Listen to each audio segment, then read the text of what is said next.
The Guild's apprenticeships started in the 12th century. They changed again in around about 1560s.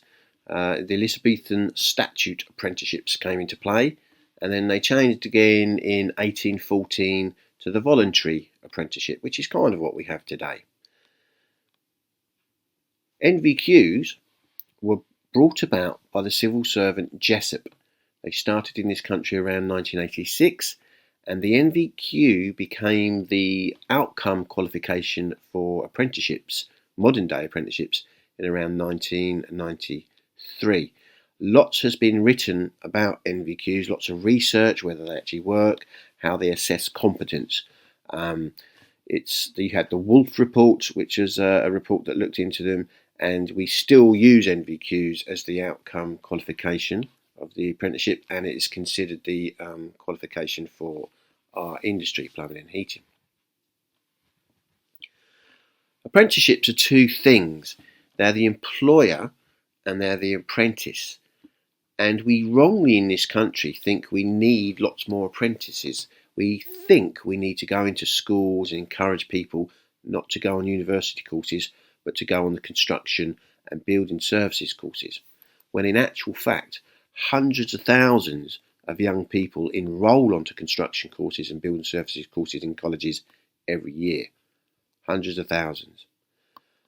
The undersupply, or the big problem, is we haven't got the employers to employ these young people as apprentices.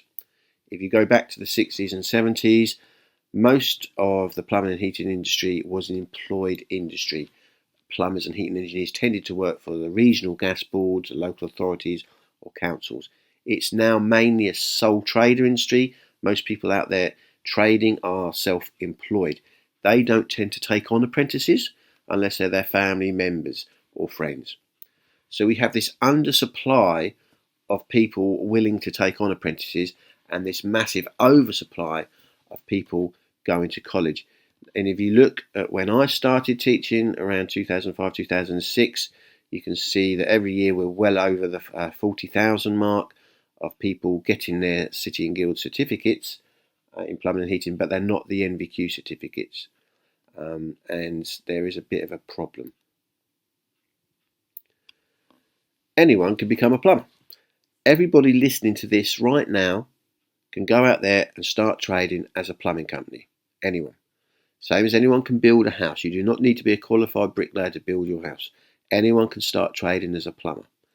You do not need any qualifications. The law is you just need to follow water regulations and building regulations and the associated health and safety regulations.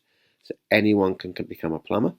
That means you can take on an apprentice the same day and enrol them at college.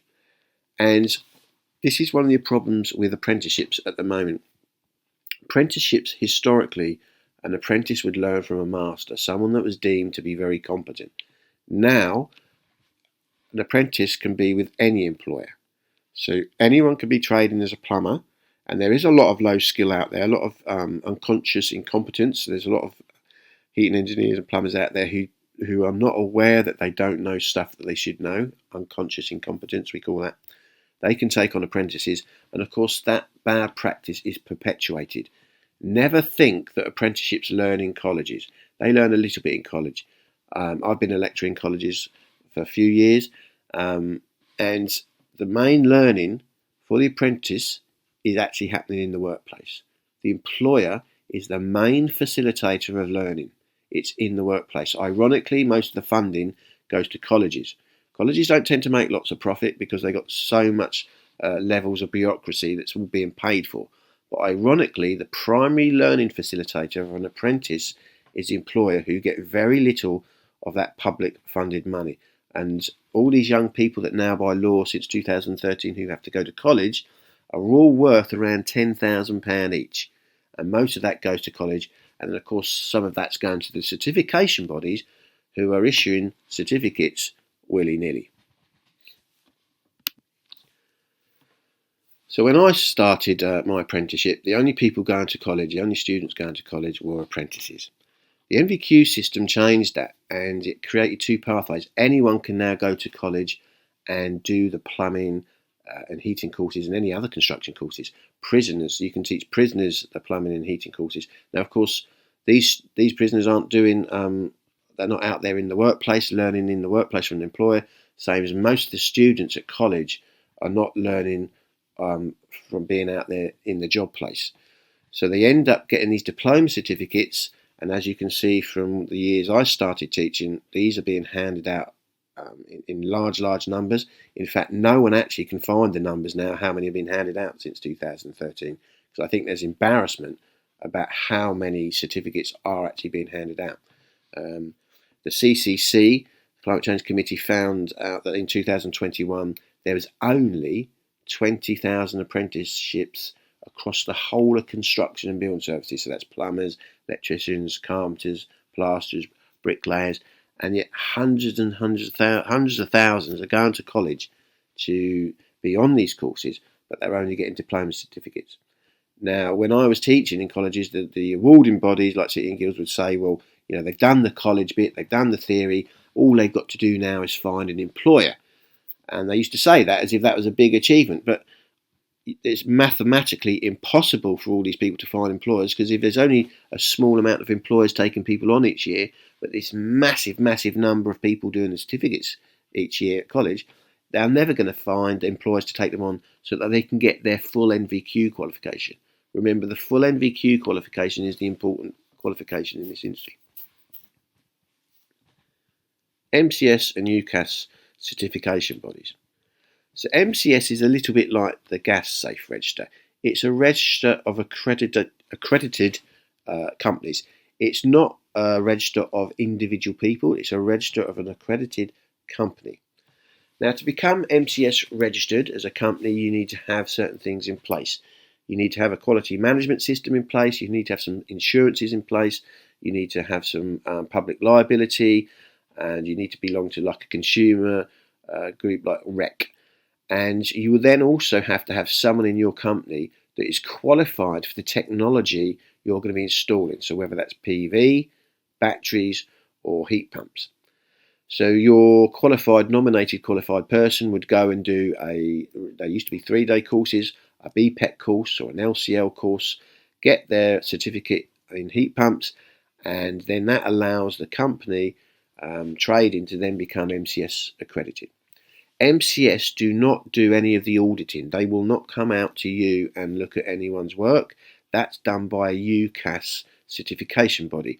There's about 7 UCAS certification bodies associated with the sort of renewables industry.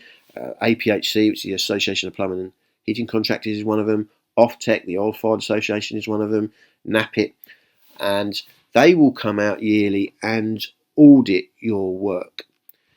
However, as above, where we've said anyone can become a plumber, virtually anyone can become an MCS accredited company. You can set up a company, and we are finding that passionate people about the environment, are managing to go onto the BPEC course with no prior history anywhere of doing any plumbing work, and getting their 3-day they're doing their 3-day course, getting their certificate, and once they've got that and the quality management in place, and they've joined up the various schemes, they can become MCS accredited companies. So once again, there is a vast spectrum of competence out there between really good engineers, and this has been found out actually by the Energy Savings Trust trials of 2009-2011. They found there was a very wide spectrum of competence. It's also being found out at the moment with the BAYS trials that are currently running. The spectrum of competence between MCS accredited companies is huge. That's a big problem. Learning science. Most of the ways, or most of the methods we use to teach people are actually not they're not the best methods to use, and not backed up by the research of what actually works in trying to teach people. We tend to just put people into classes, have a lecturer like myself stand at the front and convey loads of information, and then expect people to remember that information. That's not what the research tells us of how we learn. And so we need to really think about the methods we use when we're training people. Lots of people think that hands-on is the way to go, But once again, that doesn't, just because something's hands-on doesn't mean it's active and engaging. In summary then, writing new courses, writing new standards, working out new objectives and outcomes doesn't solve the problems we've got.